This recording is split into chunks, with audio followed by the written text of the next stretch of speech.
ధన్యవాదములు. నమస్తే. చాలా వీడియోలు చేసి పెడుతూ ఉన్నాను. మరి నచ్చినట్లయితే లైక్ చేయండి, షేర్ చేయండి, సబ్స్క్రైబ్ చేయండి. ఎక్కువ గ్రహాలు కేంద్ర స్థానాలలో స్థితి పొందితే ఆ జాతకం ఎలా ఉంటుంది? ఉదాహరణ జాతకం పరిశీలిద్దాం. ఆగస్టు 1999 సంవత్సరం. అయితే ఈ వ్యక్తి జన్మించినప్పుడు మకర లగ్నంలో జన్మించారు. లగ్నంలో కేతువు, సప్తమంలో రాహువు, బుధుడు, రవిగ్రహం ఉన్నారు. కేంద్రంలో ఉన్న గ్రహాలు ఒకటో కేంద్రం లగ్నం, కోణము కేంద్రం అవుతుంది. లగ్నంలో కేతుగ్రహం, ఇది కోణం కేంద్రం. 4వ ఇండ్లు చతుర్థం, గురు భగవానుడు, శని భగవానుడు.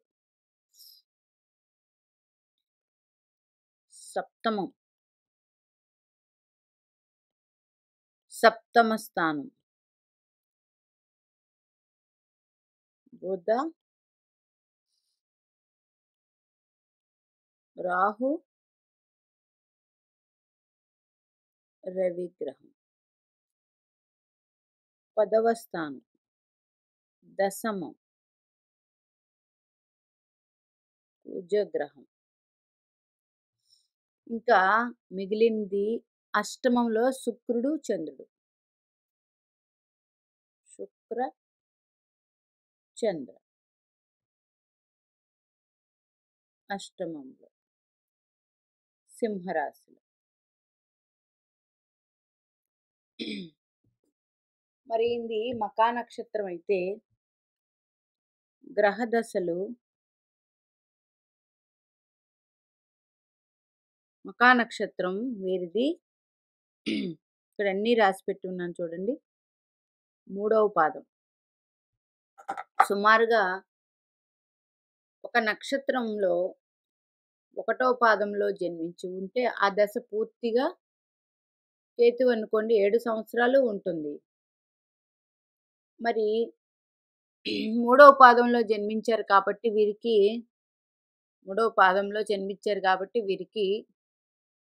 3, 4 పాదాలు కాబట్టి మకా నక్షత్రం 3వ పాదం కాబట్టి పూర్తిగా కేతు మహాదశ 7 ఏళ్ళు ఉండదు. 99 ఆగస్టు కాబట్టి వీరికి 2002 వరకు దశ ఉంటుంది. ఇది కేతు దశ.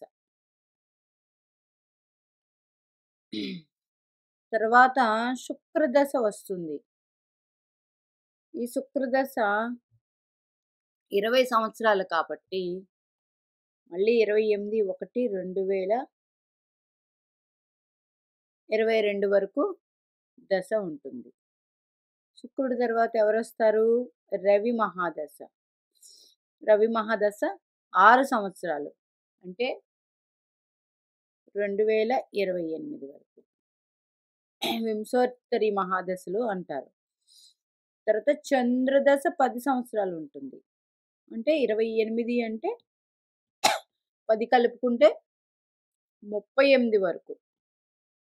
తర్వాత కుజ మహాదశ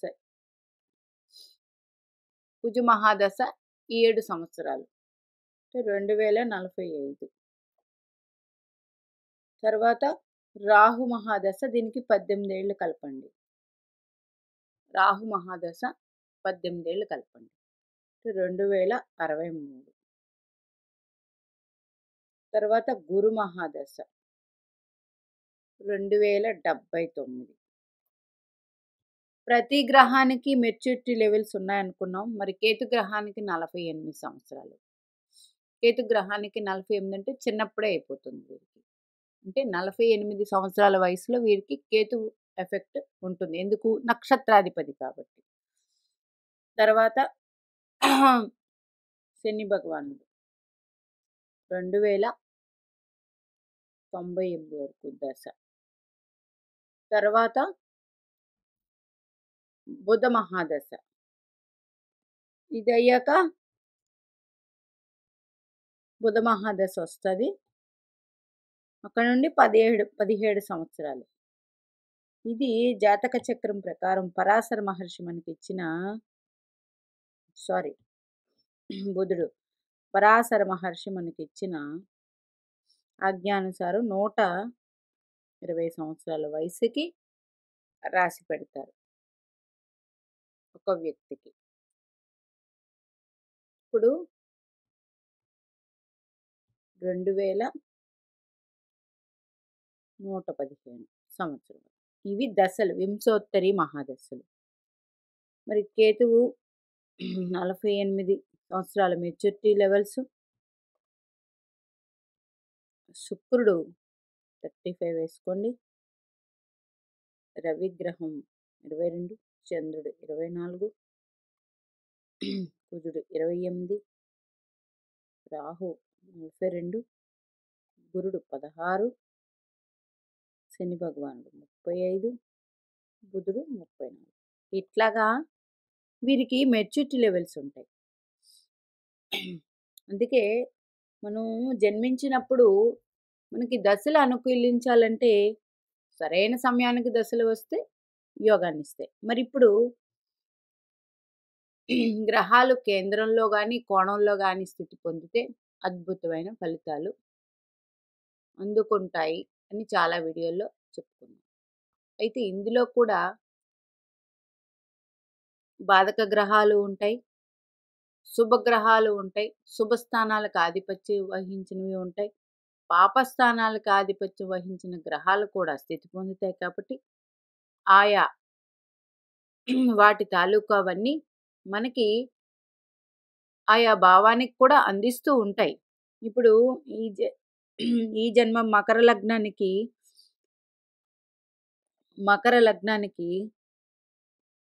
చాలా సంవత్సరాల క్రితం చాలా సంవత్సరాలు అంటే 2 సంవత్సరాల క్రితం ప్రతి లగ్నానికి యోగకారకులు ఎవరు, యోగాన్ని ఇవ్వలేని వాళ్ళు ఎవరు చెప్పున్నాను. మకర లగ్నానికి లగ్నాధిపతి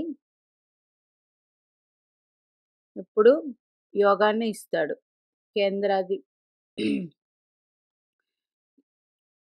యోగాన్ని ఇస్తాడు.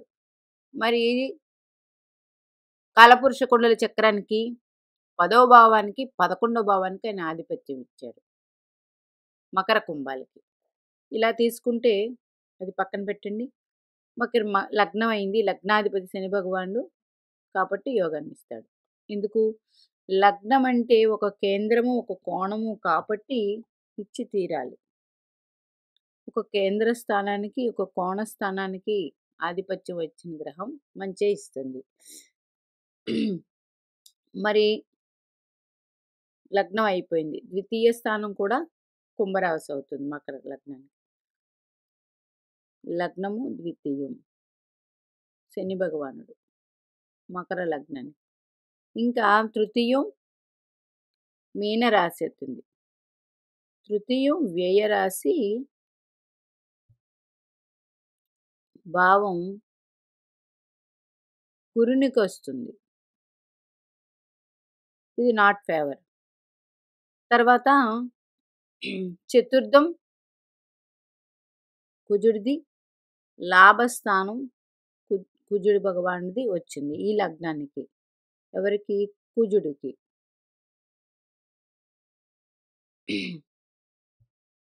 ఈయన కూడా అంత ఫేవరబుల్ కాదు. కాకపోతే లగ్నంలో కుజుడు ఉచ్చు పొందుతాడు కాబట్టి ఆయన ఉన్న స్థితిని బట్టి ఆ ఫలితాలు అందుకోవచ్చు. ఇక్కడ 1-11 అయిపోయింది. 4వ భావానికి కుజుడు 11వ భావానికి ఆధిపత్యం వహించాడు. ఇది మకర లగ్నానికి. ఇంక తర్వాత 5-6 5-10వ భావానికి శుక్ర భగవానుడు ఆధిపత్యం, మకర లగ్నానికి శుభుడు. ఇంకా 6వ భావం 9వ భావం ఆధిపత్యం బుధుడికొచ్చింది. భాగ్యస్థానానికి ఆధిపత్యం వచ్చిందని బుధ భగవానుడు గుడ్డు. మరి అష్టమానికి రవికొస్తుంది. మంచిది కాదు. మరి దశమం అయిపోయింది, అష్టమం అయిపోయింది. ఇంకా మిగిలింది అన్ని భావాలు అయిపోయాయి. సప్తమ భావం రాయలేదు. సారీ. సప్తమ భావం చంద్రుడికొచ్చింది కేంద్రం. కేంద్రాలలో ఎక్కువగా యోగాన్నిచ్చేది లగ్నము, దశమమే. అందులో దశమము ఎక్కువ యోగాన్ని ఇస్తుంది. ఇప్పుడు ఈయనకి దశలు ఎలా వస్తాయి? మకర లగ్నానికి దశలు రావాలంటే మీ నక్షత్రాధిపతి నుండి మీకు దశ వస్తుంది. అంటే కేతు మహాదశ, శుక్ర మహాదశ. శుక్రుడు ఈ లగ్నానికి శుభుడని చెప్పుకున్నాం. అష్టమంలో స్థితి పొందారు. ఎవరి నక్షత్రంలో స్థితి పొందారు? అష్టమంలో శుక్ర భగవానుడు కేతు నక్షత్రంలో స్థితి పొందారు. అది శుక్రుడు వక్రించాడు. అంటే శుక్రుడు పంచమాధిపతి, దశమాధిపతి. అంటే వీరి ఉద్యోగం వక్రం ఉంది కాబట్టి వీరి ఉద్యోగం అనేది ఎక్కువ మారుతూ ఉంటారు. అయితే నవాంశలో శుక్రుడు ఎక్కడ ఉన్నారు? మిథున రాశిలో ఉన్నారు. నవాంశలో ఏ స్థానంలో ఉన్నారు? 1 2 3 4 5. ఇక్కడ శుక్రుడు పంచమ దశమాధిపతి అయ్యి నవాంశ చక్రంలో పంచమ స్థానంలో మిథున రాశిలో ఉన్నారు. మళ్ళీ కేతు నక్షత్రంలో ఉండి మిథున రాశిలో నవాంశలో కేతువుతో కలిసి ఉన్నారు. పంచమ స్థానం బుధుడు రాశి, శనిపాలిత రాశి మంచిదే. శుభాన్నే ఇస్తూ ఉంటారు కాబట్టి వీరు ఉద్యోగాలు అనేది ఎక్కువ మారడం జరుగుతూ ఉంది. మరి ఇక్కడ శుభాన్నిచ్చే గ్రహం శుక్రగ్రహ దశ చిన్నప్పుడే అయిపోయింది. ఇంక తర్వాత రవి గ్రహ దశ. రవి ఈ లగ్నానికి అష్టమాధిపతి అని చెప్పుకున్నాం. అష్టమాధిపతి దశ వస్తే మంచిదే, యోగాన్నే ఇస్తుంది. మరి రవి అష్టమాధిపతి అయ్యారు. ఇక్కడ రవి భగవానుడు ఎక్కడ స్థితి పొందారు? కర్కాటక రాశిలో స్థితి పొందారు. ఎక్కడ? సప్తమంలో. రవి భగవానుడికి దిగ్బలం లగ్నంలో దిగ్బలం, సప్తమం కాదు. అందుచేత రవి దశ ఎలా ఉంటుంది అనేది ఈయన ఏ నక్షత్రంలో ఉన్నారనేది చూసుకోవాలి. రవి మహాదశ 2028 వరకు ఉంటుంది. ఈయన ఆశ్లేష నక్షత్రం బుధ నక్షత్రంలో ఉన్నారు. ఆశ్లేష నక్షత్రం బుధ నక్షత్రంలో ఉన్నారు. ఈ లగ్నానికి బుధుడు మంచే చేస్తాడు. భాగ్యాధిపతి అయ్యాడు కాబట్టి ఈయన అష్టమాధిపతి కూడా అవ్వాడు కాబట్టి యోగాన్ని ఇస్తాడు. అంత ఇబ్బందికరమైన పరిస్థితులనైతే ఇవ్వరు. మరి ఈ రవి భగవానుడు ఎక్కడ స్థితి పొందారు? నవాంశలో కుంభరాశిలో. అయితే శనిపాలిత రాశిలో స్థితి పొందారు కాబట్టి ఇది మిక్స్డ్ రిజల్ట్స్తో కూడి జాగ్రత్తగా ఆ దశ పరిశీలించుకుంటూ వెళ్ళాలి. మరి ఇంకా తరువాత దశ ఏమొస్తుంది? చంద్ర మహాదశ. ఈ లగ్నానికి సప్తమాధిపతి అయ్యాడు. సప్తమాధిపతి అయ్యి అష్టమంలో స్థితి పొందారు. అంత ఫేవరబుల్గా ఉండదు. అయితే చంద్రుడు ఏ నక్షత్రంలో స్థితి పొందాడు? ఆశ్లేష నక్షత్రంలో మఖా నక్షత్రంలో కేతు నక్షత్రంలో స్థితి పొందారు. కేతువు లగ్నంలో ఉన్నారు. కేతువుకి శనిపాలిత రాశి అంత ఫేవరబుల్గా ఉండదు. కేతువు ఎవరి నక్షత్రంలో ఉన్నారు? శ్రవణ నక్షత్రం అంటే సప్తమాధిపతి నక్షత్రంలో మళ్ళీ ఉన్నారు. సప్తమాధిపతి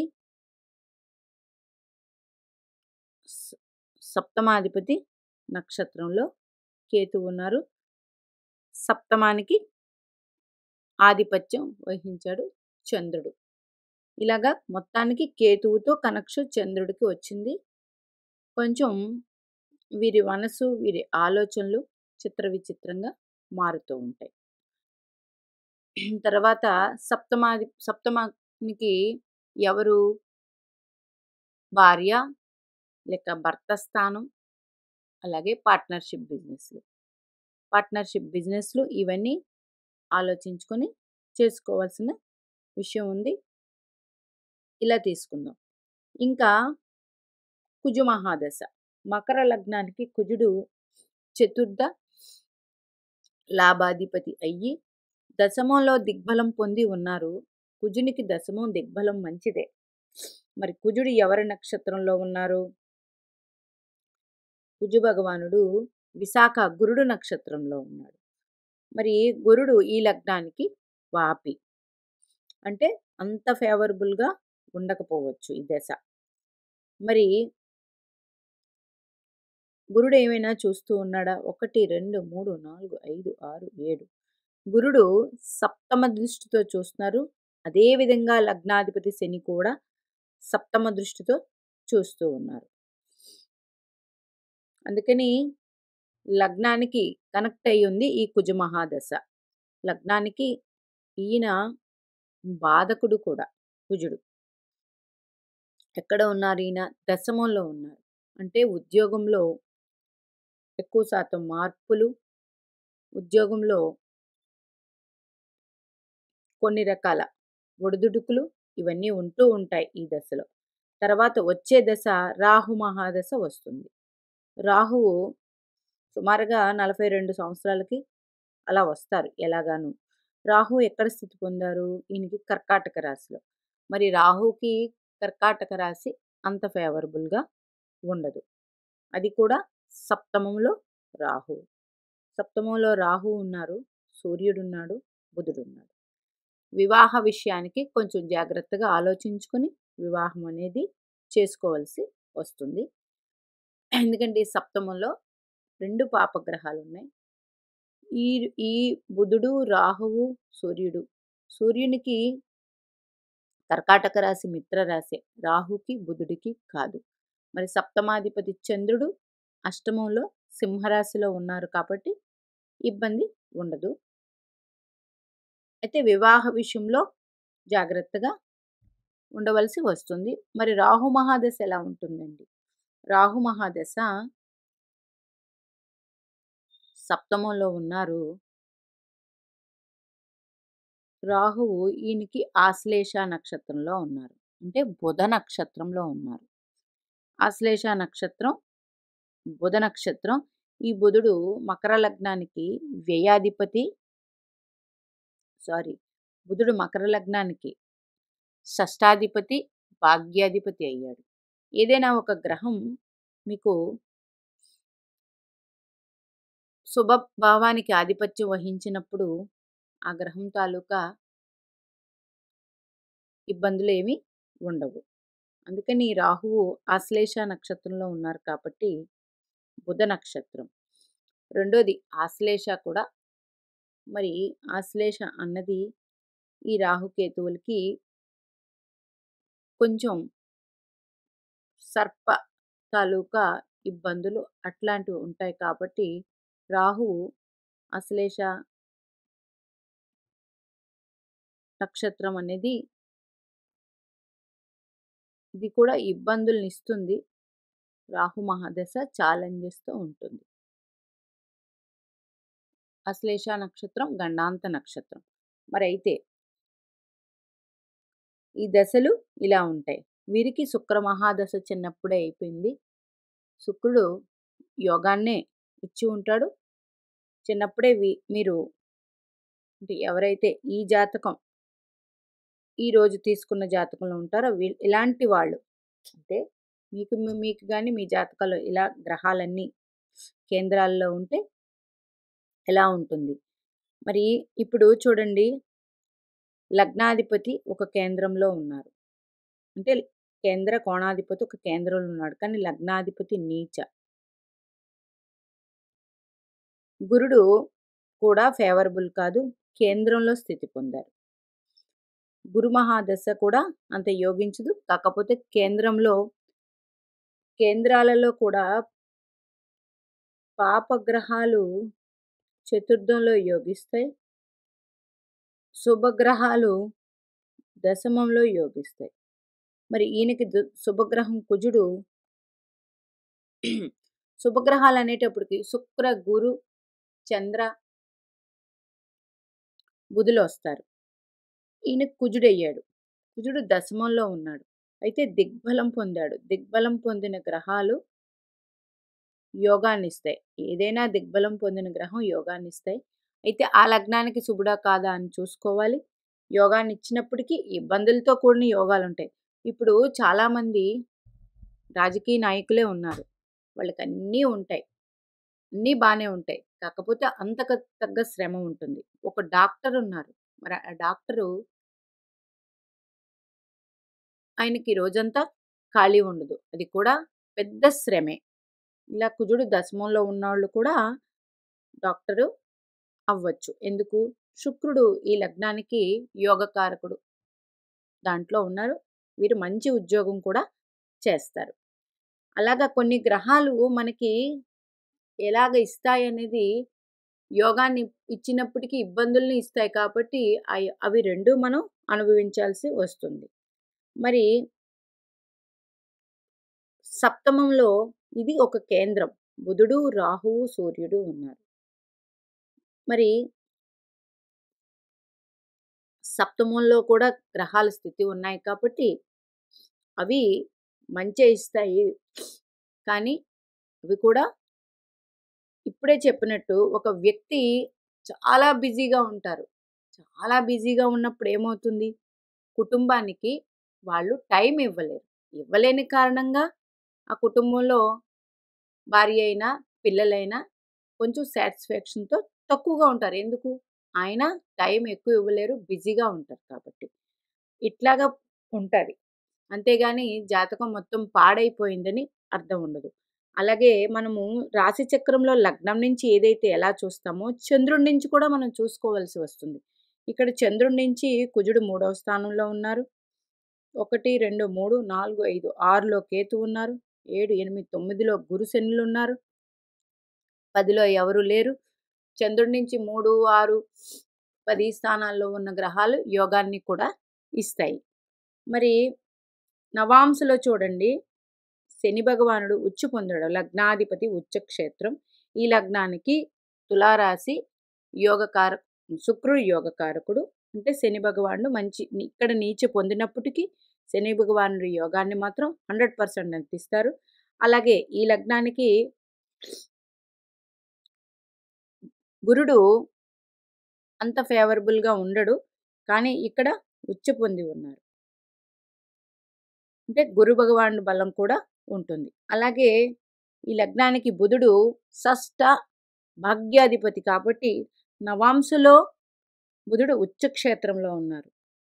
ఇట్లాగే ఈ గ్రహాలన్నీ చూసుకుంటే బాగుంటుంది. మరి నవాంశలో రాహువు లాభస్థానంలో ఉన్నాడు. రాహు లాభాన్ని బాగానే ఇస్తారు. అంటే ఈయనకి సుమారుగా దశలు యోగిస్తాయి. అయితే యోగాంతో పాటు ఇబ్బందులు కూడా ఉంటాయి కాబట్టి అవన్నీ ఎదుర్కొంటూ ఈ వ్యక్తి వెళతారు. మంచి స్థానంలోనే వీరి జీవితం ఉంటుంది. మరి ఇలా ప్రతి దశ ఇంకా లాస్ట్‌ది బుధ మహాదశ. ఇది కూడా 120 సంవత్సరాలు వయసు వరకు ఇది ఉంటుంది. రాశి చక్రంలో గ్రహాలు ఎలా స్థితి పొందాయి, నవాంశలో ఎలా స్థితి పొందాయి అన్నది చూసుకోవాల్సి ఉంటుంది. చూడండి కుజుడు ఇక్కడ దశమంలో దిగ్బలం పొంది శుక్రుడింట్లోనే మళ్ళీ అదే శుక్రుడింట్లో నవాంశలో ద్వితీయ స్థానంలో ఉన్నారు. వృషభ రాశిలో ఉన్నారు. వృషభ రాశిలో ఉన్నారు. అందుకని గ్రహాలు ఇలా ఉన్నప్పటికీ ఇబ్బందులనైతే ఇవ్వవు. కేంద్రాల్లో గ్రహాలు స్థితి పొంది ఉంటే జాతకం అనేది ఏ జాతకానికైనా ఒక వీడియోలో చెప్పి ఉన్నాను. కేంద్ర స్థానాలు మూల స్తంభాలు. మరి మూల స్తంభాల్లోనే మన జాతక చక్రంలో గ్రహాలన్నీ స్థితి పొంది ఉన్నాయి. ఉన్నప్పుడు వీరికి బరువు బాధ్యతలు ఉద్యోగుల్లోనైనా కుటుంబంలోనైనా ఎలా అయినా వీరికి ఎక్కువగానే ఉంటాయి. ఇవన్నీ స్వీకరిస్తారు వీరు. మీనాక్షి దేవి ఆశీస్సులు మనందరి మీద ఉండాలని కోరుకుంటూ నమస్తే.